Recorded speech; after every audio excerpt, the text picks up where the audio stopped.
when Chicago's most feared underworld figure smashed through my antique shop door to reclaim his prized Belgian Malinois. He expected blood, tears, and total surrender. Instead, his deadly hound did something that turned $100 million cartel war upside down. And it all started with a heavy girl and a half-eaten blueberry scone.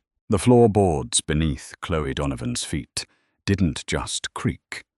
They groaned in a familiar, rhythmic cadence that she had long since stopped trying to ignore. At 240 pounds, Chloe moved through her cramped dust motes and mahogany antique shop with the careful, deliberate grace of a ship navigating a shallow harbor. People in Oak Park, Illinois, had plenty of ways to describe her.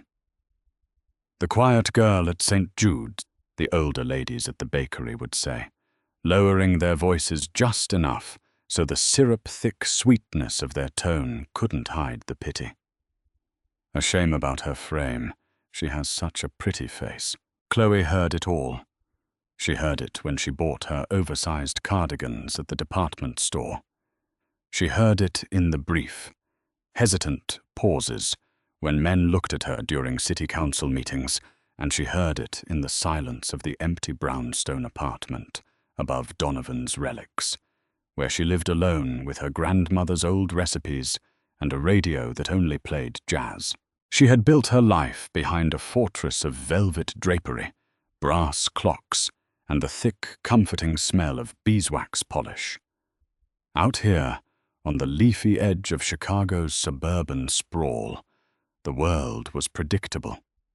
She restored what was broken, polished what was tarnished, and kept her head down. Until the night the storm hit, and the dog showed up. It was a Tuesday in late November, the kind of Midwestern freeze that turned the slush on the sidewalks into jagged teeth of ice. Chloe was closing up, her hands dusted with chalk paint powder, when a dull, wet thud echoed against the alley door. Thinking it was a stray trash bag caught in the wind, she pulled on her heavy woolen coat, braced her broad shoulders, and unlatched the heavy deadbolt. I didn't look like a stray. He looked like an engine of pure violence that had simply run out of fuel. It was a Belgian Malinois, massive, dark-muzzled, with fur the color of burnt oak. His left ear was notched. His chest was matted with dried mud and thick, dark, crimson crusts, and his ribs were visible beneath his taut skin. But it was his eyes that stopped Chloe in her tracks. They weren't the glassy, wild eyes of a rabid animal. They were cold, calculated, and terrified. When the dog saw Chloe, all 5'4" of her, solid, round, and standing firm in the doorway, he didn't snarl. He collapsed forward, his heavy, muscular head landing squarely on the toe of her wide-fit leather boots. "Oh, sweet boy," Chloe breathed, her voice dropping into the low, rumbling register she used when she worked on delicate porcelain. She didn't scream. She didn't call animal control. For a woman who spent her life feeling too large for the room, there was an immediate, unyielding space in her chest that opened up for this broken creature. Getting him inside was a feat of raw strength. Chloe gripped the dog under his chest, her thick arms hauling 60 pounds of dead-weight flesh and bone across the threshold. Her knuckles bruised against his collar, a solid, thick leather band with no tags, only a heavy silver rivet shaped like a stylized falcon. For 3 weeks, Donovan's Relics became a secret field hospital. Chloe named him Duke. She knew it was unoriginal, but when he sat up, his broad chest forward and his ears pinned back in alert focus, he looked regal. She spent half her monthly savings on vet-grade antibiotics from a retired practitioner down on Lake Street who didn't ask questions. She boiled chicken breasts and rice, hand-feeding him off her grandmother's fine china, because he was too weak to lift his snout to the floor. Under her care, Duke transformed. The terrifying war dog didn't disappear. He just recalibrated. When Chloe kneaded dough in the back kitchen, Duke sat glued to her right hip, his heavy head resting against the curve of her thigh. When local teenagers lingered too long near the shop display at dusk, Duke's low, sub-audible growl would rattle the glass panes. But with Chloe, he was soft. He would nudge her large hands with his scar-pitted nose until she stopped dusting to scratch behind his notched ear. For the first time in her 28 years, Chloe didn't feel invisible, nor did she feel grotesque. To Duke, her body wasn't something to be judged or pitied.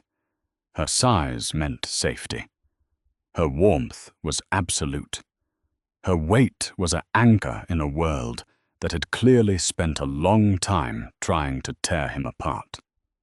She didn't know that 50 miles away, in the high-rise penthouses of the Gold Coast and the industrial docks of South Chicago, men were dying because of the dog resting his head on her lap.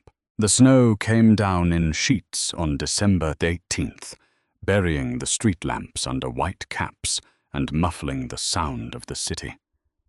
Inside the shop, the radiator hissed, throwing off a dry, metallic heat.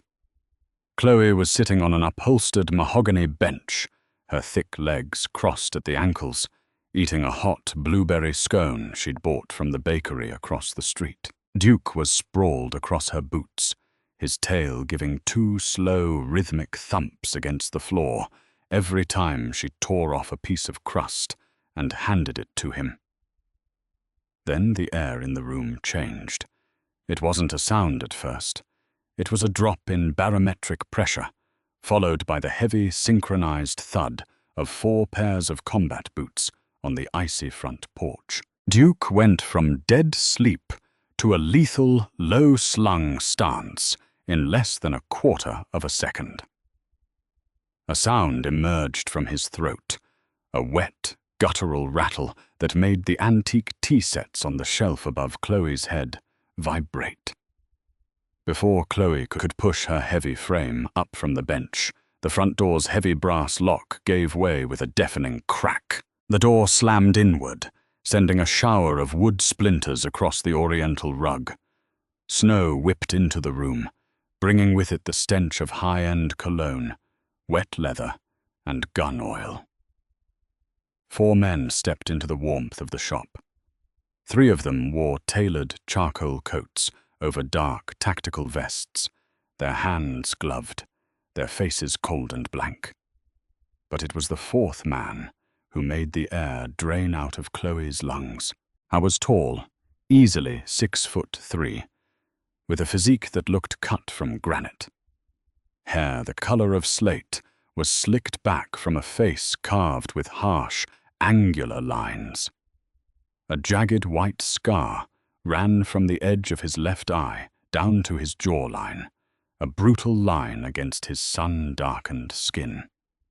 He wore a triple-ply cashmere coat over a charcoal Italian suit, and in his right hand, held loosely at his side, was a silenced Sig Sauer P320. Dominic Torrisi. Chloe didn't know his name yet, but anyone who lived in Chicago knew the silhouette.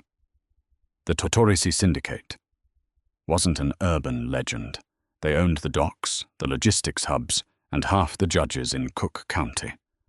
Dominic was the youngest brother, the enforcer, the man they sent when a problem couldn't be solved with money. "Clear the perimeter," Dominic said. His voice wasn't loud. It was a low, gravelly baritone that rasped like sandpaper against wood. The 2 men behind him fanned out, their boots crunching on the glass and wood debris. The 3rd man stayed by the shattered doorway, a shadow against the white storm outside. Dominic's cold grey eyes swept the shop. They bypassed the $1,000 clocks, ignored the silver tea sets, and landed squarely on Chloe. He stared at her. His gaze was terrifyingly deliberate. It took in her broad shoulders, her oversized brown cardigan, her thick waist, and the flush of fear coloring her round cheeks. There was no disgust in his eyes, nor was there pity. It was the look of an apex predator evaluating an unexpected obstruction. Then his eyes dropped to the floor.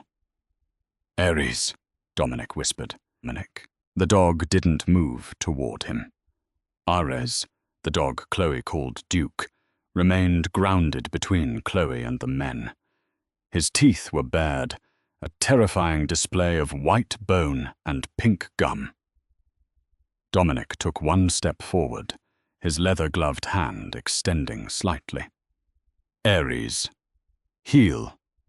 Jetst." The dog didn't heel. He lunged forward half an inch, the hair on his spine standing in a razor-sharp ridge, unleashing a bark so violent it rattled the glass display cases. Dominic froze. A subtle flicker of shock crossed his scarred face, replaced instantly by a dark, deadly heat. He looked back up at Chloe, his grey eyes narrowing into slits. "You've got 5 seconds to step away from my dog, lady," Dominic said, raising the weapon until the dark circle of the suppressor was aligned precisely between Chloe's eyebrows. "You don't know what he is. You don't know who I am. Move." Chloe's heart was hammering against her ribs like a trapped bird. Her knees shook under the heavy folds of her denim skirt. She was terrifyingly aware of how large she was, how slow she was, and how easily a bullet from that gun could tear through her flesh. She could have moved. Any sane person in Oak Park would have thrown their hands up, backed into the kitchen, and let the man in the $1,000 suit take his beast. Instead, Chloe Donovan planted her broad feet firmly on the floorboards, took a deep breath that expanded her thick chest, and stepped directly between the gun and the dog. "He's not your dog," Chloe said. Her voice trembled on the first word, but by the third, it was as solid as the oak counter behind her. "You let him bleed out in a gutter. I patched him up. He stays." One of the tactical guards near the grandfather clock let out a low, disbelieving laugh. "Boss, you want me to drop her? She's blocking the sight line." Dominic didn't answer right away. He stepped closer, stopping less than 3 feet from Chloe. Up close, he smelled of cold rain, cedar wood, and blood. He towered over her, but Chloe didn't shrink. She squared her heavy shoulders, looking him dead in the eye. "You have a lot of nerve for a fat girl selling junk in a dying neighborhood," Dominic growled, the gun barrel pressing gently against the soft center of her forehead. The cold metal bit into her skin. "Do you have any idea how many people I've killed this week, just trying to find this dog? He is worth $40 million to my family. He holds the biometric key to our cold storage vault around his collar." Chloe felt a cold sweat break out at the back of her neck, but she didn't blink. "I don't care about your vault. I care that he flinches every time a car backfires because someone hurt him. You're not taking him." "Last chance," Dominic snarled, his finger tightening on the trigger. "Ares, come." What happened next stunned every man in that room and changed the trajectory of the Chicago underworld forever. The echo of Dominic Torres's command hung in the stifling air of the antique shop. "Come!" It was a word that had, for the past 4 years, signaled the end of a dozen men's lives. Ares was trained in the dark, brutal fighting pits of Eastern Europe before the Torresi family bought him. He was conditioned to respond to that single German command with blind, uncompromising obedience. When Dominic spoke it, It wasn't a request. It was a trigger. The two heavily armed men, standing by the grandfather clock, instinctively tightened their grips on their automatic rifles, waiting for the massive Belgian Malinois to lunge forward, tear past the heavy woman, and take his rightful place at the enforcer's side. But the dog didn't move. The lethal tension in Ares's musculature didn't dissolve, but its absolute direction shifted. The heavy, ragged breathing of the Malinois slowed. He didn't look at the silenced barrel of the Sig Sauer aimed squarely at Chloe's forehead, nor did he look at the man who had bought him for a small fortune. Instead, Ares turned his massive, scarred head to the side and looked up at the woman standing like a human shield before him. Chloe Donovan was terrified. Her heart was a frantic drum against her ribs, her broad chest heaving beneath the thick fabric of her oversized cardigan. Sweat beaded at her hairline, and her thick thighs trembled under the weight of her stance. Yet she did not step back. She remained an immovable mountain of soft flesh and iron will.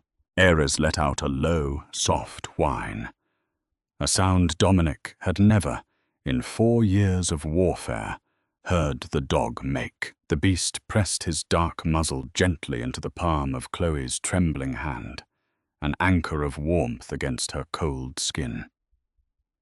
Then the dog did the unthinkable.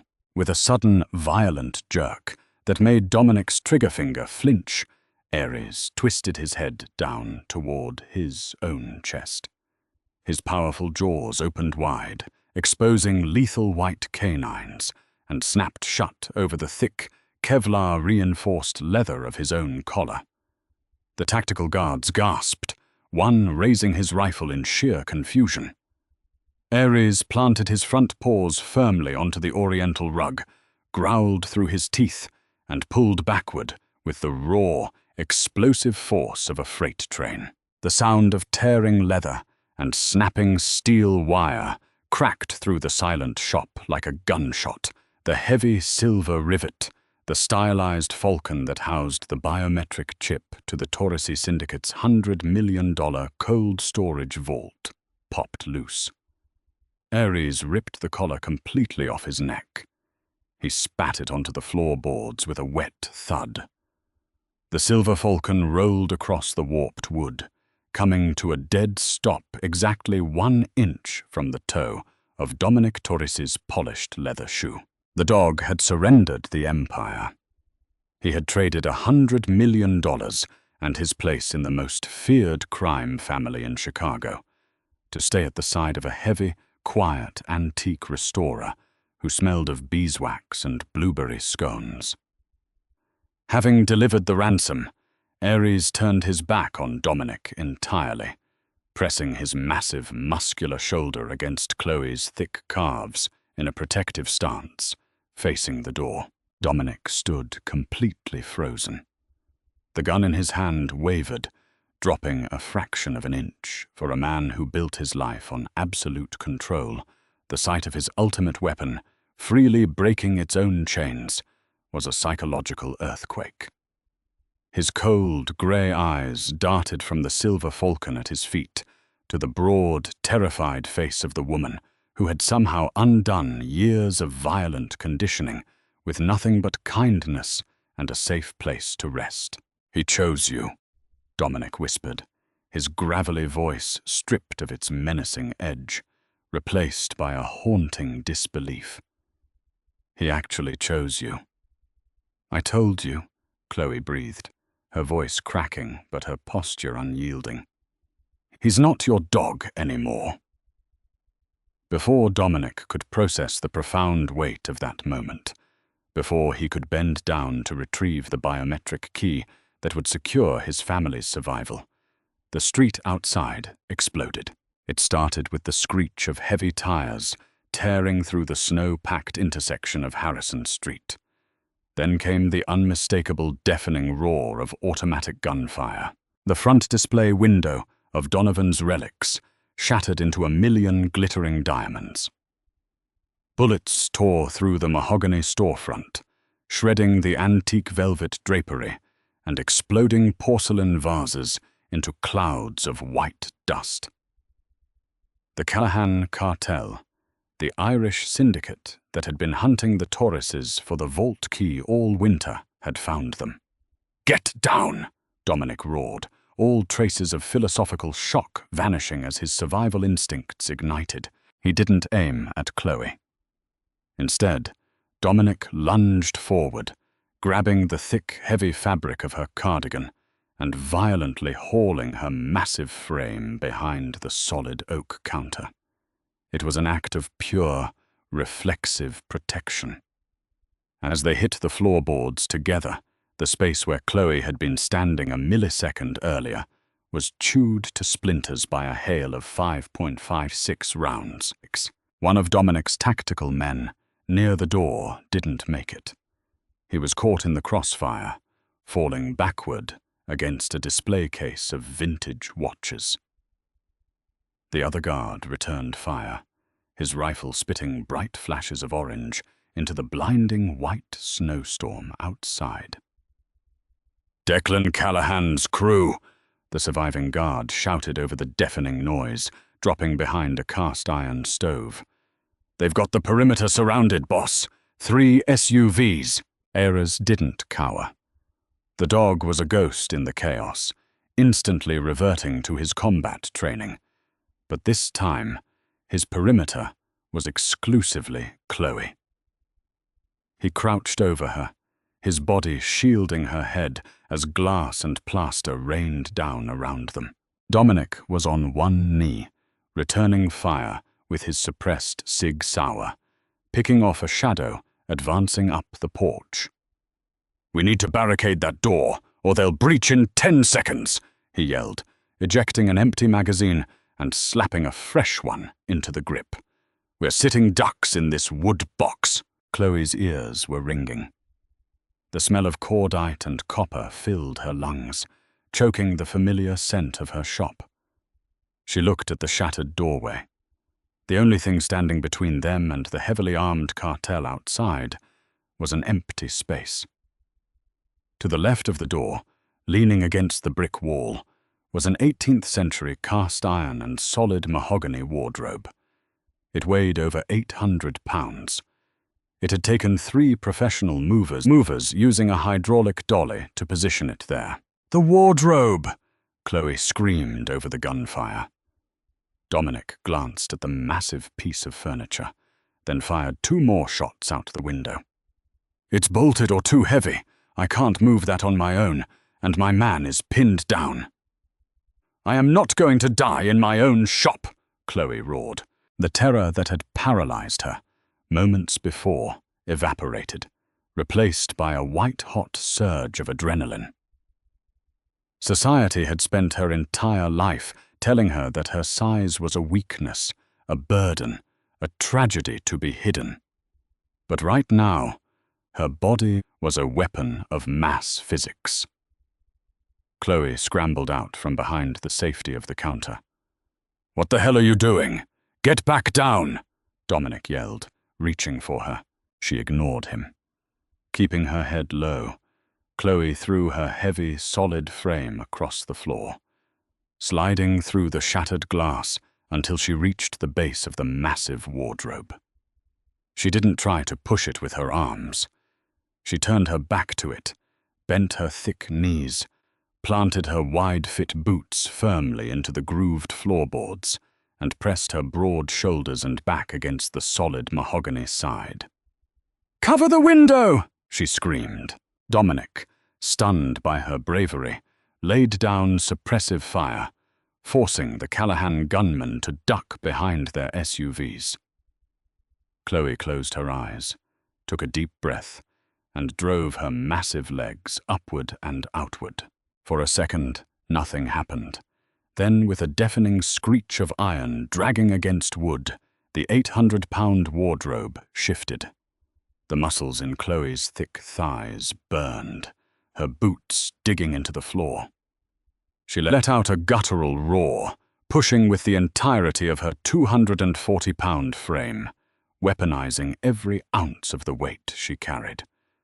The wardrobe tilted, slid, and then violently slammed across the entryway, completely blocking the shattered door and sealing the breach just as two cartel gunmen reached the porch. Bullets hammered into the thick mahogany and cast iron, but the antique held fast.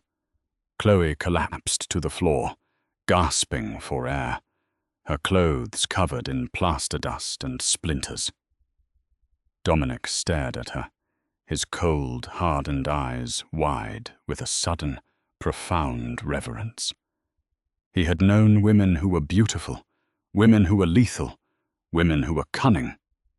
But he had never, in his entire violent life, seen a woman possess the raw, immovable power and fearless grit of the heavy girl from Oak Park. "Basement," Chloe gasped, pointing to a hidden trap door behind the register. "Before they bring heavy explosives." The basement of Donovan's Relics was a cramped, dimly lit cellar packed with restoration tools, cans of varnish, and old wooden crates. It smelled of damp earth and turpentine. Chloe fell down the narrow wooden stairs, her heavy chest heaving, followed closely by Aries and Dominic. The trapdoor slammed shut above them, plunging the room into near darkness, illuminated only by a single hanging bulb. Muffled staccato of gunfire continued above, but the thick concrete foundation of the building offered a temporary sanctuary. Dominic stumbled as his boots hit the dirt floor. He dropped his gun and fell back against a stack of wooden crates, a sharp hiss of pain escaping his teeth. "You're hit," Chloe said, her voice breathy but steady as she pushed herself up from the floor. "Ricochet. Caught me under the collarbone," Dominic grunted, his left hand clutching his right shoulder. Thick, dark blood was already soaking through the fabric of his expensive charcoal suit, running down his chest. His face, usually a mask of stoic cruelty, was pale and shining with cold sweat. Aries whined, trotting over to Dominic. The dog didn't act with the submissive terror he used to show his master. Instead, he sniffed the wound with a calm, clinical curiosity, before turning and sitting squarely beside Chloe's thick legs, standing guard. "Sit still," Chloe commanded. She didn't wait for his permission. She moved with the same deliberate, heavy grace she used when restoring fragile antiques. She tore off her ruined, dust-covered cardigan, leaving herself in just a simple, white cotton blouse that clung to the soft, thick rolls of her waist and stomach. She didn't care about her exposure. She cared about the blood pooling on the dirt floor. Rummaging through a metal toolbox on a workbench, she pulled out a clean cotton rag used for polishing silver, a bottle of high-proof solvent, and a roll of heavy packing tape. "This is going to burn like hell, Mr. Torrisi," Chloe said, kneeling heavily beside him. Her knees cracked in the quiet cellar, but she ignored the ache. Dominic looked up at her. He noticed the way she didn't shrink under his gaze. The soft curves of her face were smeared with ash and dirt, her hair falling in a chaotic mess around her broad shoulders. She was magnificent. "Dominic," he rasped, his eyes locking onto hers. "My name is Dominic." "Hold your breath, Dominic," she replied, pressing the heavy cotton rag against the bullet wound. He didn't scream, but the muscles in his jaw corded, and his good hand shot out, gripping Chloe's thick thigh to ground himself against the blinding pain. Chloe didn't pull away. She allowed him to anchor himself to her, her body an unshakable pillar in his moment of agony. She wrapped the makeshift bandage tightly, using her strong, capable hands to apply pressure, securing it with the tape. Above them, the gunfire abruptly ceased. The silence was heavier than the noise. Through the small, barred, ground-level window, At the far end of the cellar, the flashing red and blue lights of the Oak Park Police Department painted the falling snow. Sirens wailed, growing louder by the second. The Callahan cartel, realizing their window for a quiet execution had closed, was fleeing into the night. Dominic leaned his head back against the wooden crates, his breathing ragged but stabilizing. He looked at the heavy woman kneeling beside him, her broad chest rising and falling, and the lethal war dog resting his chin on her wide knee. "I owe you my life," Dominic said softly, the harsh edge of the Mafia enforcer completely stripped away. "And my family's legacy." He reached into his coat pocket with his good hand and pulled out the bloody silver falcon rivet. He had grabbed it from the floorboards right before she pushed the wardrobe. Chloe looked at the small piece of metal. "Is that really worth $40 million? "It's worth everything," Dominic said. He slowly extended his hand, but he didn't offer her the key. He reached up and gently wiped a streak of dried blood and plaster dust from her soft, round cheek. His thumb lingered on her jawline. "But it turns out I was looking for value in the wrong places." Chloe's breath hitched. She had spent a lifetime making herself invisible, trying to shrink away from the judging eyes of a world that demanded women be small and fragile. But this man, this violent, powerful king of the underworld, was looking at her as if she were a queen. He didn't see a fat girl. He saw a fortress. He saw the woman who had tamed a monster, pushed an 800-pound wall of wood, and looked a loaded gun in the eye without blinking. "The police are going to find a dead man in my shop," Chloe said, her voice trembling slightly under the weight of his touch. "My life here, it's over." Dominic shook his head.